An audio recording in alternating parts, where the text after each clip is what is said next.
Hey guys, the Ryobi 18V track saw arrived in our shop about a month ago, and we've been using it here on a bookcase project, breaking down sheet stock prior to this review. Immediately recognized that this saw is going to appeal to DIYers and real serious enthusiasts, because it takes up way less space, it's easy to use, and it's way safer than a table saw. Not to mention folks that live in maybe condos or apartments or small spaces who might not be have the space for a table saw, but they're interested in DIY projects or home projects or whatever, and they want table saw-like cuts. Now, with this track saw, they can achieve table saw cuts without having to store a table saw. The Ryobi 18V track saw features a brushless motor, 6.5-inch blade, and when equipped with a 40 amp-hour battery, it has a runtime of about 65 crosscuts on a sheet of 1/2-inch OSB plywood. The Ryobi track saw will provide users pretty much on that battery platform with the ability to make precise, accurate, and efficiently cuts without the need for a table saw, like I said. So that's the big win, I think, for Ryobi on this. First impression on the track saw and the track, first thing I noticed was the packaging. It comes in a small package, it's short. And I'm thinking, where's the track? I'm looking for a 4-foot, 55-inch long track. Well, after opening the package, I realized that there were two 27.5-inch tracks. And when you combine them, you get your 55-inch track.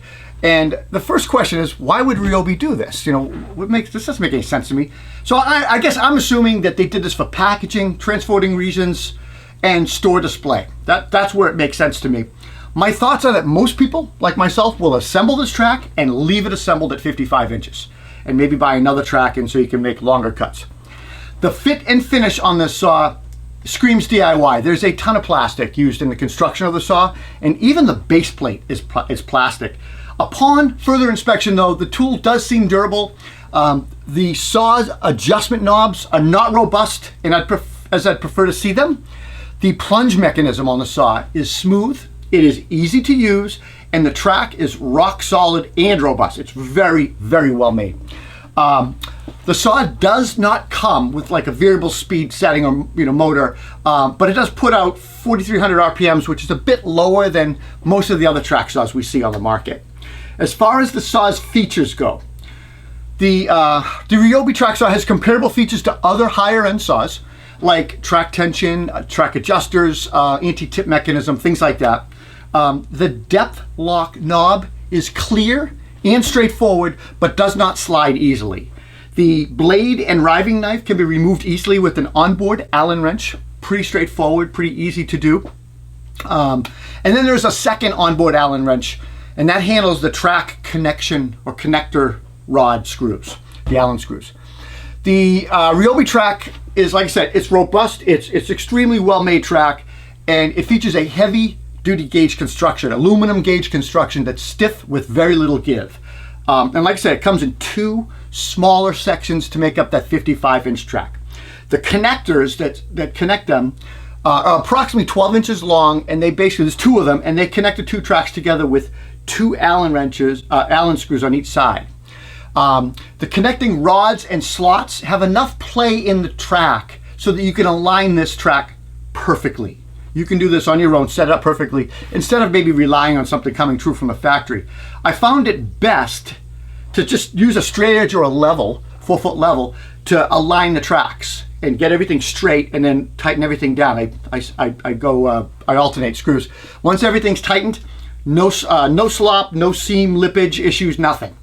The track and saw are not compatible with other tracks and saws, unfortunately, And I think it's important to note that if you're new to using a track saw, if you're a new user on track saw, prior to using the saw, you need to first make a sacrificial cut across the whole track. And this is going to remove a little bit of excess rubber off the track so that once you do that, the saw blade and the track will line up perfectly. And then all you have to do is line your track rubber on your marks on your wood and you're good to go. That's where the cut's going to be. All right, using the saw. Plenty of power. We cut a ton of 3/4 birch plywood. I think I have 4 or 5 sheets I broke down. The depth of cut capacity at 90 degrees is 1 15/16 of an inch. It's 1 7/16 of an inch on the 45 bevel. I'd like to see that a little deeper. You can adjust the bevel to -1 to 48. Depth of cut, anti-tip track adjustment, and the -1 bevel degree lever is plastic, and as a result, not really smooth to operate. Plastic on plastic. It's not that smooth. This is certainly one area that Ryobi should look at and pay attention to. This saw could be beautiful. I connected the saw's dust port to my shop vacuum, made all my cuts. It collected dust extremely well. It could benefit from a swivel hose because the hose did get caught on the track a little bit. The port itself has diameters from 1 1/4 to 1 7/8 for hoses. Let's see what else we want to talk about. Price, I guess. So if you're already using the Ryobi tools and have batteries, this saw and track with no battery is a screaming bargain at $329. There's no way you can get into a track saw and a track at that price point. No way. Bare tool, $329 with the track. Kitted, comes with a charger and a battery saw and a track at $399, and then 2 additional tracks at $799.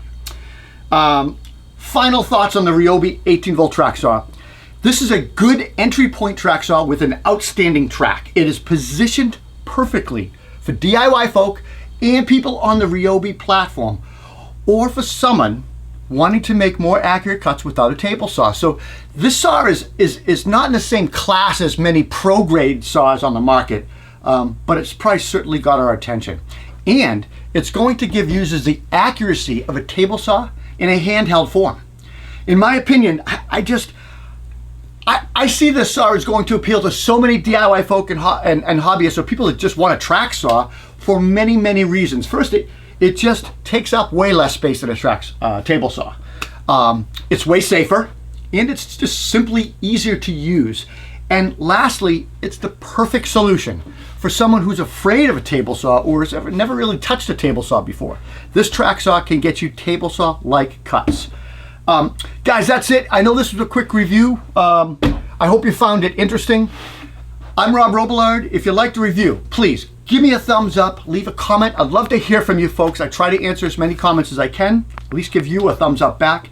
And please check out our other tool reviews and our head-to-head reviews. We're currently working on a head-to-head that'll come out this fall, early fall. It's going to be on reciprocating saws and reciprocating saw blades. So I'd love to hear what you guys think about that as well. Take care.